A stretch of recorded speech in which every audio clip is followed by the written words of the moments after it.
اس کو سمجھانے کے لیے مناسب ہوگی۔ مثلا آپ مجھے دیکھ رہے ہیں تو مجھے جانتے ہیں،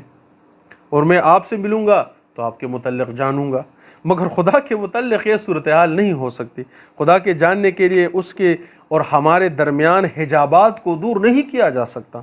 اس طرح ایک مثال خدا کے پانے کے لیے بھی مناسب ہے۔ مثال کے طور پر آپ کسی ایک جگہ سے دوسری جگہ تک پہنچنا چاہتے ہیں تو طاقت، توانائی اور وقت صرف کر کے پہنچ سکتے ہیں، لیکن خدا کے متعلق اس طرح نہیں پہنچا جا سکتا۔ یعنی اگر آپ پشاور میں ہے، لاہور جانا چاہتے ہیں تو ٹائم، وقت، انرجی کنزیوم کرے پہنچ جائے، لاہور سے کراچی پہنچ جائے، کراچی سے کوٹھا پہنچ جائے، لیکن خدا کے متعلق تو اس طرح نہیں پہنچا جا سکتا، کیونکہ نہ تو خدا کے لیے کوئی جغرافیہ مناسب ہے، جغرافیکل لوکیشن اس کے لیے نہیں ہے، اور نہ ہی کوئی متعین یا خاص مقام مناسب ہے، نہ ہی اس کی حدود کو محدود کیا جا سکتا۔ یہ بھی نہیں کہا کہ خدا ایک جگہ تک جو ہے وہ محدود ہے،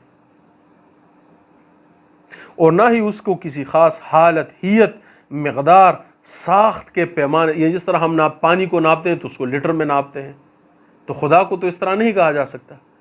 یا آپ سالڈ چیز ہے اس کو کیجز میں ناپتے ہیں، انرجیز کو آپ کیلوریز میں ناپتے ہیں، والیوم میں ناپتے ہیں، لینتھ میں ناپتے ہیں، سینٹی میٹر میں ناپتے ہیں،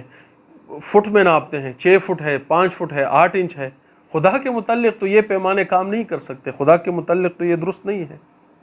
کیونکہ اگر واقعی خدا ہے تو ضروری ہے کہ وہ مادی پیمانوں یا فزیکل سکیلز، مثلا density, volume, length, weight, geographical location, weight, structure, composition اور ہر قسم کی حدود اور قیود سے پاک ہو۔ اسی لیے خدا تک پہنچنا یا اس کا قرب حاصل کرنا بھی اس طرح ممکن نہیں ہے جس طرح ہم سوچتے ہیں یا چاہتے ہیں۔ جیسا کہ اوپر والی مثال میں بتایا کہ آپ ایک شہر سے دوسرے شہر جانا چاہتے ہیں، چل پڑے اور پہنچ جائے۔ اب آپ کہہ سکتے ہیں کہ میں فلاں شہر پہنچ گیا ہوں، لیکن خدا کے متعلق آپ ایسا نہیں کہہ سکتے کہ میں چل پڑا اور پہنچ گیا،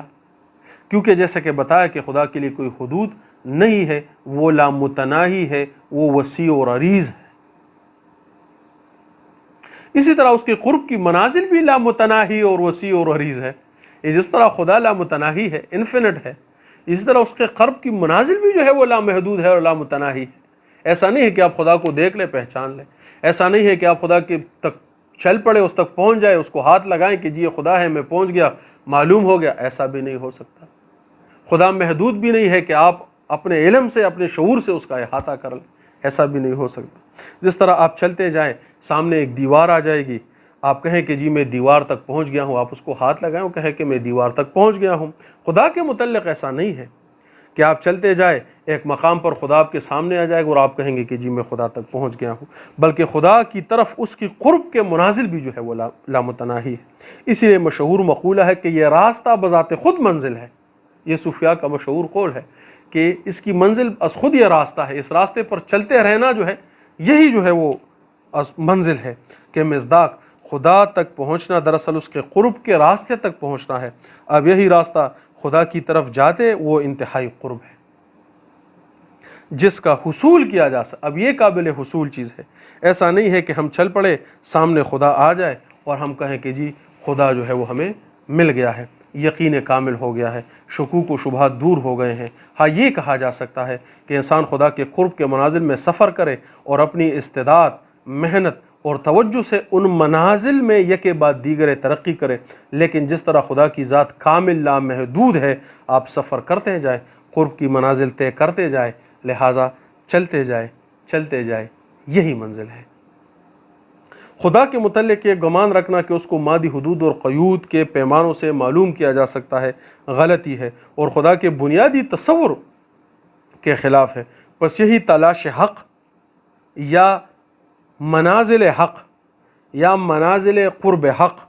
یہی ہماری استطاعت کے مطابق آخری منزل ہے۔ میرا تو یہ بھی خیال ہے کہ قیامت میں بھی خدا کے وجود کا مکمل احاطہ کرنا ممکن نہ ہو سکے گا، جیسا کہ ارشاد ہے کہ خدا جنتیوں کو اپنے دیدار سے سرفراز فرمائے گا کہ معنی انتہائی قرب اور نزدیکی کے ہیں۔ یعنی جب خدا دیدار فرمائے گا، اس کا مطلب یہ ہے کہ اب انتہائی قرب ہے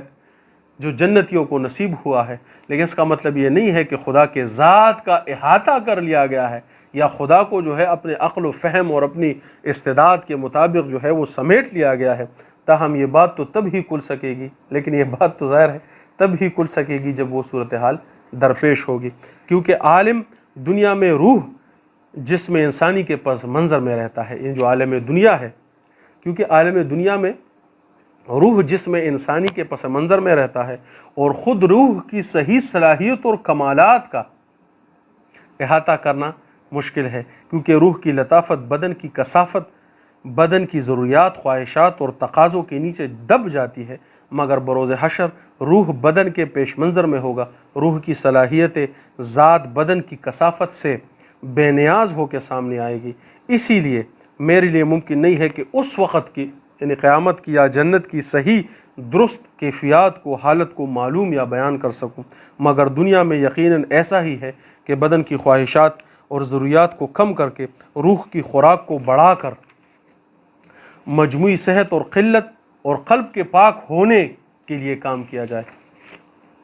مگر دنیا میں یقیناً ایسا ہی ہے کہ بدن کی خواہشات اور ضروریات کو کم کر کے روح کی خوراک اور ضروریات کو بڑھا کر روح کی مجموعی صحت اور قلب کے پاک ہونے کے لیے کام کیا جائے۔ قرآن اس کو تزکیہ کہتا ہے، حدیث اس کو احسان کہتی ہے، اصطلاح میں اس کو سلوک کہا جاتا ہے۔ روح کی خوراک امر ربی یعنی ذکر الہی ہے، لہٰذا جب روح قوت پکڑے گی اور بدن کی کثافتوں کو کم کیا جائے گا تو روح بذریعہ اپنے مرکز قلب کے قرب الہی کی منازل پر روانہ ہو جائے گی۔ بس یہی اس انسان کا اعلیٰ مقام ہے جو وہ اس دنیا میں حاصل کر سکتا ہے، یہی اس کا اعلیٰ تصور خدا کے لیے ہے، اور یہی اس کے دل کے اطمینان اور تسلی کا